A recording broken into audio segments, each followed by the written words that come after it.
आदाब, नमस्कार। मैं यास्मीन और आप देख रहे हैं जी जम्मू कश्मीर लद्दाख खबरों की शुरुआत करें। आपको बताएं कि नेशनल कॉन्फ्रेंस के सांसद आगा सैयद रूहुल्लाह मेहंदी ने कहा है कि जम्मू कश्मीर के लोगों ने उन्हें राज्य का दर्जा नहीं बल्कि आर्टिकल 370 और अपनी पहचान की बहाली के मुद्दे पर जनादेश दिया था। जंतर मंतर पर एहतजाज को लेकर उन्होंने कहा है कि उनकी जिम्मेदारी सिर्फ राज्य का दर्जा मांगना नहीं बल्कि आर्टिकल 370 की बहाली के लिए आवाज उठाना है।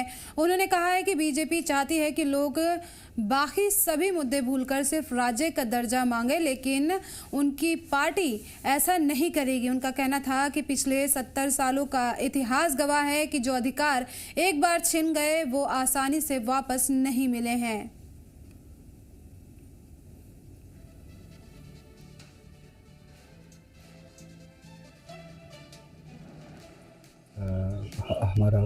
हमारी जिम्मेदारी स्टेटहुड के लिए लड़ना नहीं है। लोगों ने हमें कॉन्स्टिट्यूशनल राइट्स गारंटीज जो हमें 370 में दिए थे उसके लिए लड़ने के लिए लोगों ने हमें एतमाद दिया है। बीजेपी चाहती है कि स्टेटहुड की ही बात हो यहाँ पे और स्टेटस को नॉर्मलाइज किया जाए।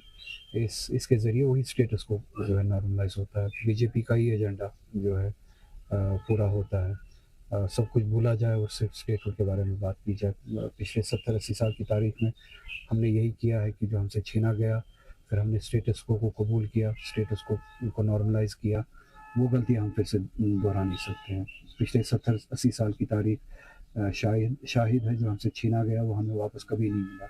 अगर हमने उसके खिलाफ आज भी हिस्ट्री से सबक सीख के साइकिल को रिवर्स नहीं किया तो फिर वो ज़्यादती होगी। जिस तरह से पिछले 70-80 सालों की तारीख में स्टेटस को नॉर्मलाइज करके स्टेटस को एक्सेप्ट करके फिर हमारे राइट्स को बुलाया गया, इस गलती से फिर से वही होगा।